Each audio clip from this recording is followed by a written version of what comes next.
Hello everybody, I'd like to thank you all for watching the shows and for all your positive comments. I've really enjoyed communicating with you all through the comments section and hearing how much your lives are changing because you're watching the shows. I can't tell you how much that means to me, to know that you're listening, you're implementing what we speak about on the shows into your life, and you're making a difference with this world. That's what we're all here to do, to make a difference in this world. Hi everyone, Karen, Swain here. How you all going? So I just got off of Facebook Live with the beautiful Jaylene Tracy, which I'll be uploading soon. But I wanted to have a little chat with you. The guides, the mob. So I sat here to have a chat. They've been saying, do more of these one-on-one Facebook, things to video. And I'm like, what am I going to talk about? Unless I can ask someone questions or someone's going to ask me questions, I sit and I go, what do you want me to say? What do I want to talk about? Because as I'm walking around the house, doing the dishes, doing the washing, they're constantly talking to me. I sit in front of the camera, go blank. So they want to talk about guidance, actually. This is a question that I get a lot from my clients, from people in the inner sanctum, from people in general, really. How do I tap into my guidance? Jaylene and I were just talking about the guidance of the physical form. I was saying to a client the other day, who's very in her head, tries to work things out, likes to chew on concepts, loves that deliciousness of the mind, which we can all get swept up in. How do I figure it out? How do I work it out? How do I put the puzzle pieces together? You know how we all love to do puzzles. Figuring something out. And I brought her into her body to speak to the consciousness of her body. And she resisted it. She didn't want to do it. She wanted to go back into the safety of the mind. But people always ask me, how do I contact my guides? How do I speak to my guidance? And we are surrounded by guidance in so many ways. We have our emotional guidance system, which is speaking to us all the time about how we're flowing our energy. When we feel good, we know that we're flowing our energy in a powerful way. We've sped up the focus of our energy, the flow of our energy. When we feel bad, we know that we've slowed down the flow of our energy. We're pinching off our connection to our true nature. The worse we feel, the more we're doing that. So we have this feedback loop, this emotional guidance system, which is showing us how we're flowing our energy all the time. But we also have the guidance of the body. Esther Hicks says, or Abraham says through Esther, all pain is evidence of resistance. So whether it's emotional pain or physical pain, it is evidence that you're holding resistance to the flow of pure positive energy to you, through you, and into this world, into the earth, into this dimension. So you can literally speak to the pain in your body. So as I sat to do this talk with you, I'm like, why do I have resistance to doing these one-on-ones? Why do I just love it, getting other people online and just having a natter with other people, having a chat? There's resistance in me to doing this. So I sat here and I just said, let me talk to the resistance I have, which is not really a pain or a physical sensation. It's an idea. It's a belief that I hold. I have resistance to talking one-on-one on video. And, there's lots of teachers out there doing it all the time, and yet I have resistance. So I just sat there and said, show me what this resistance is all about. And my father came up. And my father was very cynical and very skeptical about all things woo-woo, I suppose. And so as his energy arose and I saw this image of dear old dad who's left this world now, it's not that his judgment can hurt me or stop me in any way, but I'm holding some of that energy inside me, that judgment. I didn't go too much into it because I just looked at it and I just got an instant aha. That's what the resistance is. There is this ridicule coming from my father that I'm still holding on to. Maybe that's why I don't do these one-on-ones, talk to the camera, talk to you one-on-one on YouTube. as much as I should. And it's so fascinating how we can talk to our pain and it'll show us. We can talk to our emotional pain, our physical pain. And I've been doing this with my daughter lately as she has suffered a few ailments. I just said, let's go talk to it. Let's go talk to the pain in your body. What's it saying? And she's really good at this. She just goes straight into a theta brainwave. I don't have to take her into some meditation or anything to get her connected to the consciousness that she's speaking to me, and it just flies out of her. But what's really interesting is it's so easy for her to go into that state where you can talk to the consciousness of your body or even your spirit guides, that she almost doesn't give it any cred. It's just too easy. So she puts her value in people like doctors or learned people with degrees, or, you know, she gives her, what's the word I'm looking for? She's giving her power away to the learned doctor, the psychologist, or the MP, not MP, the MD, the medical doctor, rather than giving that credibility or power to her own inner guidance, because it just comes so easily. And I think that that's what a lot of us do. We have the answers. We can access the answers to our questions, and yet we doubt it and think, nah, that was just too easy. That can't be right. I'm going to ask somebody else. I'm going to ask a learned person, a person that channels, a doctor, a psychic, because we don't take our power back to our own inner guidance. And this is something that we're being asked to do really on a collective level at the moment, as systems are they're kind of going crazy, as the medical systems, the political systems, the money system, there's so many systems trying to control us. I think that we're being asked on a collective level to take our autonomy back, to take back our power, and to listen to the guidance within. And you can do that on so many levels. Maybe you have a pain in your body somewhere. Could be in your spine, shoulders, back, neck, lower back, knees, headaches. Whatever you're going through, might be emotional pain. Sit quietly, connect to your breath. Know that guidance is as close as your breath, as close to you as breathing, and just speak to it and say, what are you showing me? What do you want me to know? Because as Esther says, all pain, emotional or physical, is evidence of resistance. What is the thought or the subconscious thought that I'm holding that is creating this resistance in the flow of how I flow my energy, in me being connected to pure positive energy, to my source, to my higher self, if you like? And listen to what it has to say. And you might get images, you might have memories come back of your childhood, you might have memories of a past life, but just sit as if you're going to sit and watch television, and watch without judgment, without trying to control it.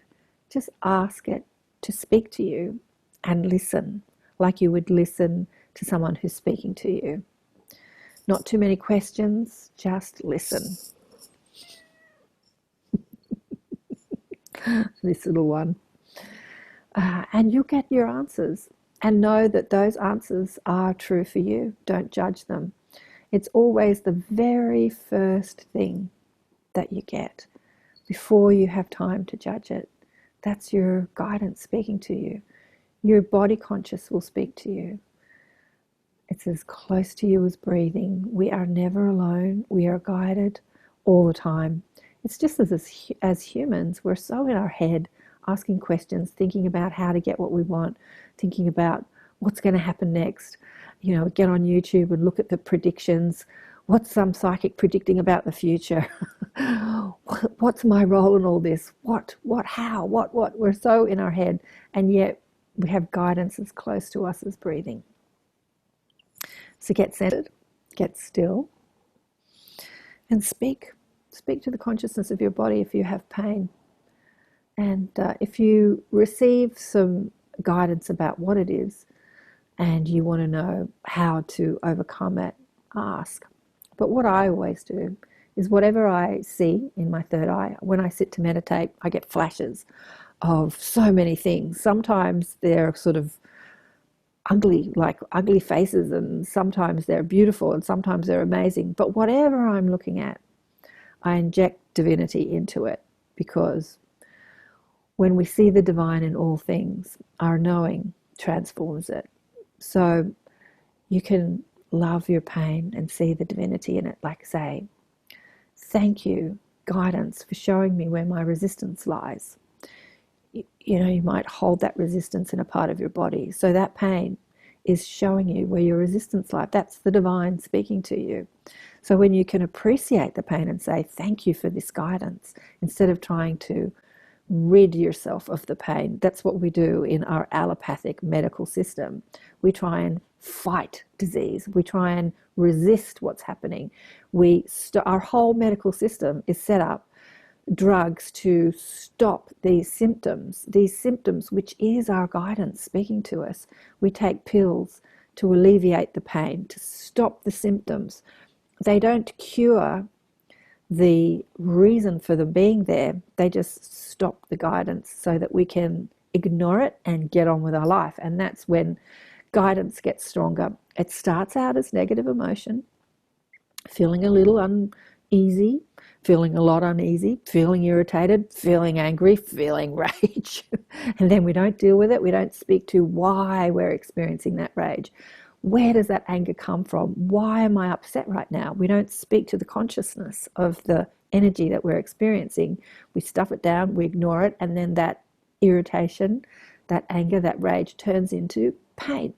So instead of speaking to the pain in our body and saying, what are you showing me about what I'm believing to be true? That's not true. Where's my resistance? We then take pills and stuff, and we try and stop those symptoms. It's not where it's at. It's really not.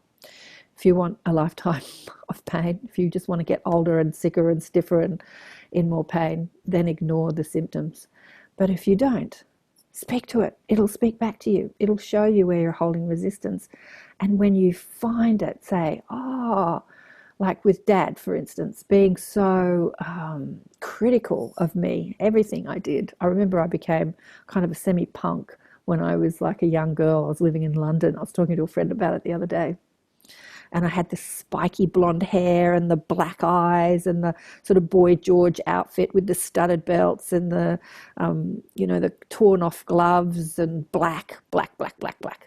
And I thought I looked so cool. And I remember I came back to Sydney and I saw my dad, and I was expecting him to tell me how terrible I looked. And he was so funny. He just looked at me and smiled. And it's like as if he knew that my punk ways was trying to resist his very conservative ways, because he was such a critical man. And I thought, didn't get the reaction I thought I'd get. But was I doing it to get a reaction out of my very critical father? It's interesting what we do with our lives. And he's like long dead, and still I'm holding those criticisms inside me, which kind of stopped me from doing what I'm doing right now. So it was just fascinating before I turned on the recording to witness that. And transforming it is saying, thank you, Dad, for your critical ways. Thank you for being a conservative and seeing all that I do as not worthy. You know, I didn't go to university and get a degree and become a lawyer or a solicitor or a doctor, or I was a spiritual healer working with energy medicine, something he did not understand. But I can thank him for all that he showed me. And then when you thank that energy for living inside you, it no longer needs to live inside you. No longer needs to be the resistance holding back that flow of energy. Deepak Chopra says, resistance is like a wall holding back the flow of love. So true. Speak to your resistance, love it, and let it go. When you see the divine in everything, your knowing transforms it. So I hope this helps.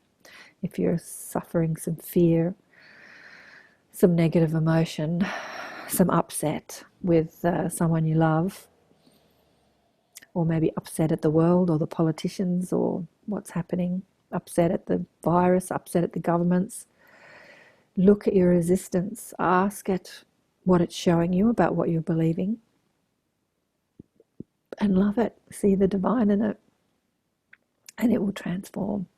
We're being asked on a collective level now to really walk our talk.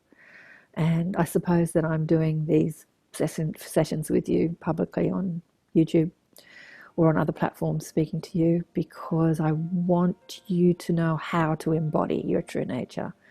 Without embodying your true nature, there's no point in just chewing on it as a mental exercise. It has to be really embodied for you to really know it. So thanks for listening. And remember, join us in the Inner Sanctum if you're interested in quizzing me more, or my guests that I have in the Inner Sanctum. The Inner Sanctum are my online sessions. We have them every week at the moment. They're for about 2 hours. They're Sunday afternoons, mostly in the States. I have been doing some Monday nights here in Australia, which is very early on a Monday morning in the US for my UK and Europe clients. So it's like mid-morning for them when I do it at night here. And I have a guest teacher at least once a month. I have had a few surprise guest teachers, and Belinda Womack is coming in June, and she's just gorgeous. She channels the archangels. She was a scientist until they turned up in her lab. She was looking through a microscope, I think, and she looked up and she was in a different room. And there were the angels there talking to her about teaching love. So maybe you're someone who wants to teach love, who wants to walk your talk more. And that's what we learn and talk about in the Inner Sanctum. And we share our stories and get to ask questions. And it's great. You get to meet some of the people I have on the show. Or come and have a private session if you want to understand how you can contact your guidance further. I'm often taking people into a guided meditation where they go and meet dead relatives and spirit guides, or we can speak to the consciousness of your body and ask it what it's holding, go into your subconscious programming and shift that, change your DNA structure to a more crystalline energy from a denser energy. We get up to lots of things. So thanks again for watching. I'll see you soon. Bye for now.